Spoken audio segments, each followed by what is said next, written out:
নমস্কাৰ দৰ্শকবৃন্দ, আপোনালোক সকলোকে মোৰ চেনেললৈ পুনৰ স্বাগতম জনাইছোঁ। আপোনালোকৰ সৈতে মই আছোঁ কাকু সন্দিকৈ। গতিকে পলম নকৰি আগবাঢ়ো আহকচোন।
গতিকে দেখিলে নহয় দৰ্শকসকল, আজিলৈকে চাগে ডিমৰ বাকলিবিলাক পেলাই দি আছিলে।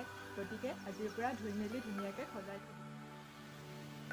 আৰু এটা কথা দৰ্শকসকল, এই ছাবস্ক্ৰাইব বাটনটো দেখিছে নহয় তলত, প্লিজ তাত ক্লিক কৰক আৰু তাৰ ছাইডত থকা ঘণ্টি বাটনটো ক্লিক কৰক, যাতে মোৰ চেনেলৰ সকলো নটিফিকেশ্যন আপোনালোকে পাই থাকে। আৰু এটা কথা, লাইক কৰক বা ডিছলাইক কৰক, কমেণ্ট কৰিব প্লিজ নাপাহৰিব। এণ্ড প্লিজ মোৰ ভিডিঅ'বোৰ শ্বেয়াৰ কৰক আৰু এটা নতুন ভিডিঅ'লৈ মই পুনৰ উভতি আহিম আপোনালোকৰ মাজলৈ। আজিলৈ ৰাখিছোঁ।